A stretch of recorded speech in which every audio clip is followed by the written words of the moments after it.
Christianity and Hellenistic philosophy refers to the complex interaction between Hellenistic philosophy and early Christianity during the first 2–4th centuries. The conflict between the two modes of thought is recorded in Paul's encounters with Epicurean and Stoic philosophers in Acts chapter 17 verse 18, his diatribe against Greek philosophy in 1 Corinthians chapter 1 verses 18 to 31, and his warning against philosophy in Colossians chapter 2 verse 8.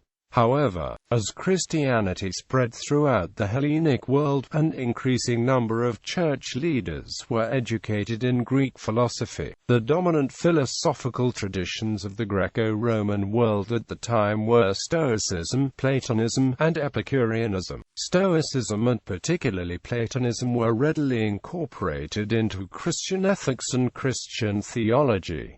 Historic development. Christian assimilation of Hellenic philosophy was anticipated by Philo and other Greek-speaking Alexandrian Jews. Philo's blend of Judaism, Platonism, and Stoicism strongly influenced Christian Alexandrian writers like Origen and Clement of Alexandria, as well as, in the Latin world, Ambrose of Milan. One early Christian writer of the 2nd and early 3rd century, Clement of Alexandria, demonstrated Greek thought in writing. Philosophy has been given to the Greeks as their own kind of covenant, the foundation for the philosophy of Christ.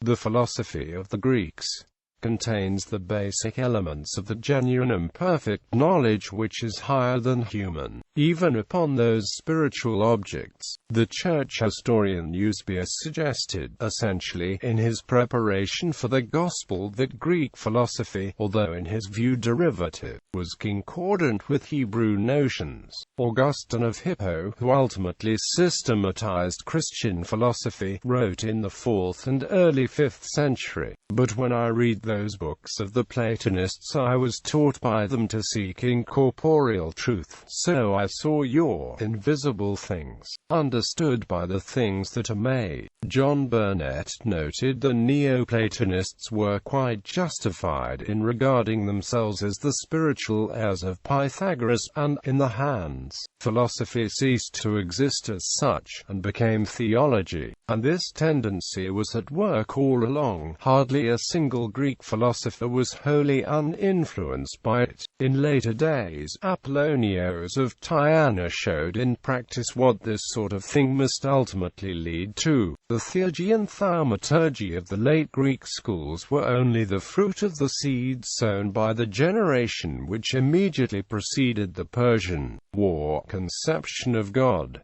Commentary from Sir William Smith, Dictionary of Greek and Roman Biography and Mythology. 1. Or unity is the essence of number, or absolute number. As absolute number, it is the origin of all numbers, and so of all things. This original unity they also termed God. These propositions, however, would, taken alone, give but a very partial idea of the Pythagorean system. A most important part is played in it by the ideas of limit and the unlimited. They are, in fact, the fundamental ideas of the whole. One of the first declarations in the work of Philolaus was that all things in the universe result from a combination of the unlimited and the limiting, for if all things had been unlimited, nothing could have been the object of cognizance. It was not until the fusion of Platonic and Aristotelian theology with Christianity that the concepts of strict omnipotence, omniscience, or benevolence became commonplace. The Platonic theory of forms had an enormous influence on Hellenic Christian views of God. In those philosophies, forms were the ideals of every object in the physical world, and objects in the physical world were merely shadows of those perfect forms. Platonic philosophers were able to theorize about the forms by looking at objects in the material world, and imagining what the perfect tree, or perfect man would be. The Aristotelian view of God grew from these Platonic roots, arguing that God was the infinite, or the unmoved mover. Hellenic Christians and the medieval successors then applied this form-based philosophy to the Christian God. Philosophers took all the things that they considered good, power, love, knowledge and size, and posited that God was infinite in all these respects. They then concluded that God was omnipotent, omniscient, omnipresent and omnibenevolent. Since God was perfect, any change would make him less than perfect, so they asserted that God was unchanging, or immutable. Anselm of Canterbury, a priest, monk, and philosopher, defined God as the being than which no greater can be conceived. Almost 200 years later, Thomas Aquinas, in his Summa Theologiae, Article 3, wrote succinctly, "By God, however, we mean some infinite good." With the establishment of the formal church, the development of creeds and formal theology, this view of God as omni-everything became nearly universal in the Christian world.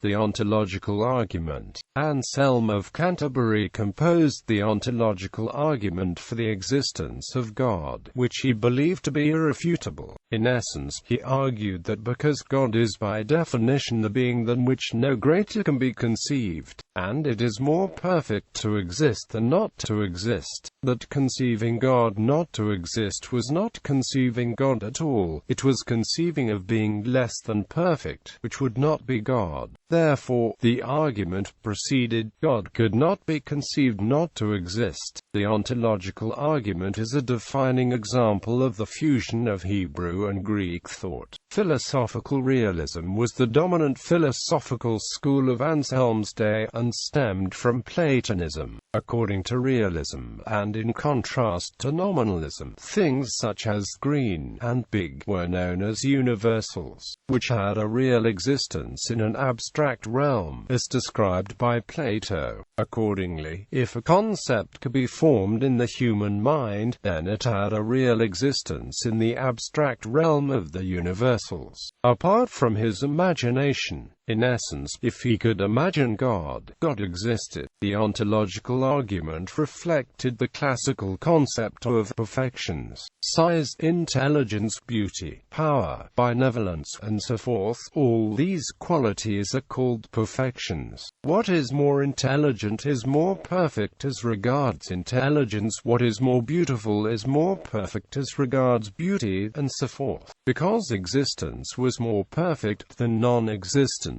and God was by definition perfect, God existed by definition. Hebrew thought, however, contains no reference to such presuppositions. The Platonic concepts of realism, perfections, and a God defined as infinite.